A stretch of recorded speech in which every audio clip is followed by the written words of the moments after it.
You know, again, this pattern of an amazing cavalier attitude towards classified information is reckless, sloppy, and silly.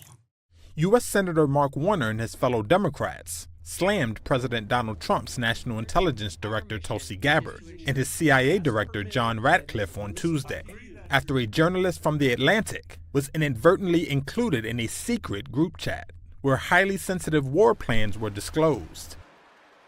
Senator, I'll reiterate that there was no classified material that was shared. Gabbard and Ratcliffe, both of whom were in the chat, testified before the Senate Intelligence Committee that no classified material was shared on the Signal messaging app.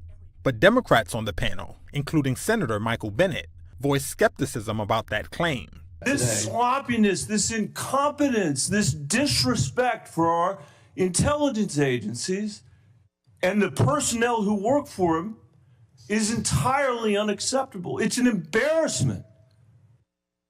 Senator, you need to do better. You need to do better. The Atlantic editor-in-chief, Jeffrey Goldberg, reported on Monday that Defense Secretary Pete Hegseth posted operational details in the group chat about pending strikes against Iran-backed Houthis in Yemen. That triggered outrage and disbelief among national security experts and prompted Democrats and even some of Trump's fellow Republicans, including Senate Majority Leader John Thune, to call for an investigation. Democratic Senator Ron Wyden called on Hegseth and Trump's national security advisor Michael Waltz to resign. Obviously reckless, obviously dangerous, both the mishandling of classified information and the deliberate destruction of federal records are potential crimes that ought to be investigated immediately.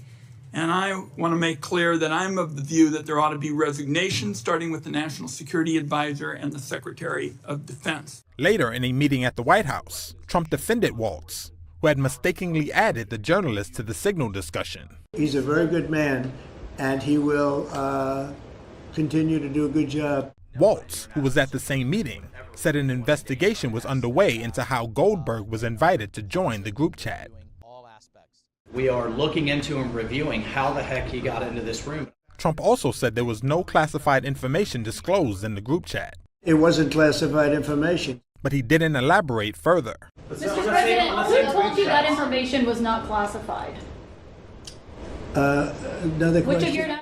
A former U.S. official told Reuters that operational details for military actions are typically classified and known to only a few people at the Pentagon. Classified and sensitive information is also not supposed to be shared on commercial mobile phone apps.